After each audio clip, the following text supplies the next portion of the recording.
Our Country by Michael Barone. Copyright 1990 by Michael Barone.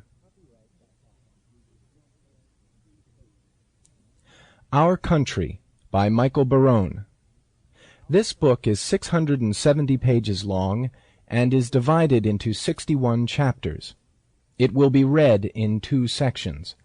Section 1 consists of chapters 1 through 33.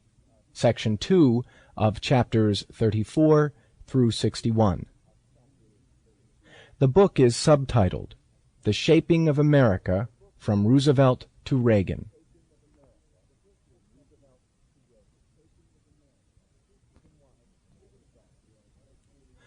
To my parents, Charles Gerald Barone and Alice Darcy Barone, and to my daughter, Sarah Barone. Introduction. Our Country is a political history of the United States from the 1930s to the 1980s. The narrative begins in 1930, when my parents were 10 years old, and ends in the month before 1989, when my daughter turned 10.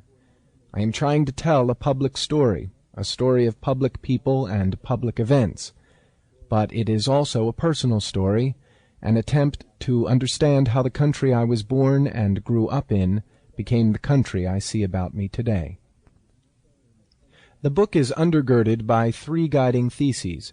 The first is that in the United States, politics more often divides Americans along cultural than along economic lines, and that the politics of economic redistribution in the 20 or so years after Franklin Roosevelt's New Deal is an exception that proves the rule.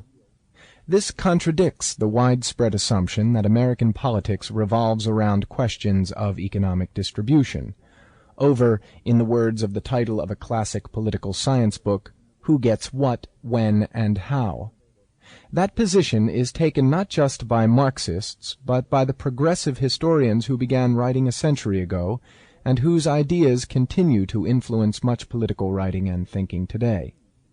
Yet over the long run it is plain that politics more often divides us on cultural lines, along lines of region, race, ethnicity, religion, or personal values. This is what we should expect in a country which has always been affluent, and where economic upward mobility is the common experience, but where distinctive cultural identities and views are often lasting and tenacious.